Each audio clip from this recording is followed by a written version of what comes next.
Sample problem 1.6 continues with our unit conversion, but introduces a new property that's going to have a lot of relevance in chemistry, and that's density. So when we think about density, density is always equal to the mass of something divided by the volume that substance is contained in. So density is always mass over volume. And we can see here the question asks us to find the density, and it tells us the units. And we can see that these units of grams per centimeter cubed are a mass and then a volume. So again, with a little picture here, I've got a little cube of lithium. The mass of this cube of lithium is 1.49 times 10 to the third milligrams.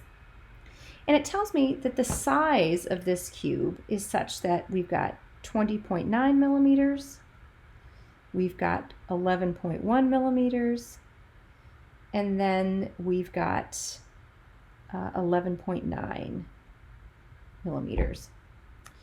So already I can see that I've got to do a couple of changes here because my problem asks for the mass to be used for density in grams, and I've got the mass in milligrams.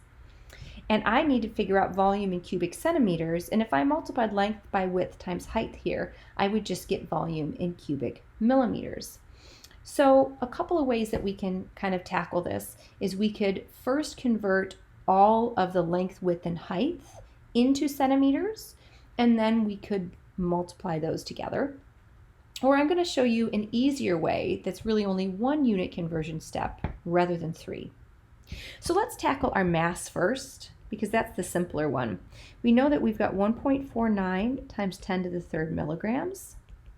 I want milligrams to go away, and I know an easy way to walk between milligrams and grams. And that's that 1 gram is 1,000 milligrams. So again, I can take this and easily find my mass as 1.49 grams.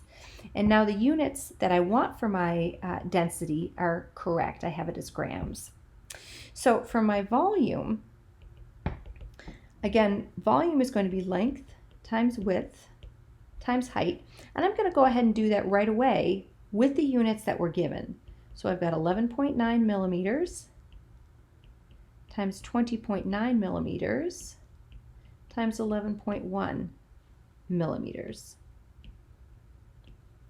Run through this calculation and we get an answer of 2,760.68 cubic millimeters. Now, we want it in cubic centimeters. I know the relationship between a millimeter and a centimeter. I'm going to give you an easy way to sort of remember this one too. Remember I told you centimeter is about the size of the length of one of the sides of a sugar cube. So just as a way to think about it. If you want to have a good representation of what a millimeter looks like, that would be about the width of a dime. So if we think about how many dimes we could kind of stack together and be the thickness of a sugar cube, it's actually going to remind us that the relationship between centimeters to millimeters is 1 to 10.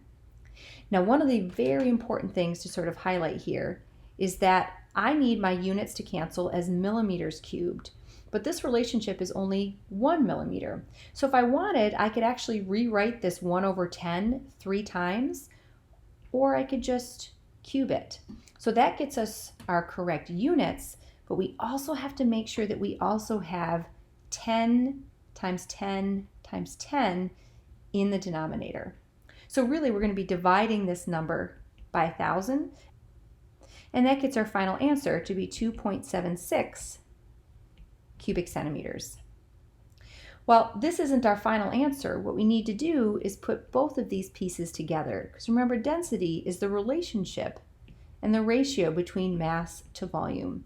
So I'm going to have 1.49 grams over 2.76 cubic centimeters, and that's going to equal 0.540 grams per cubic centimeter.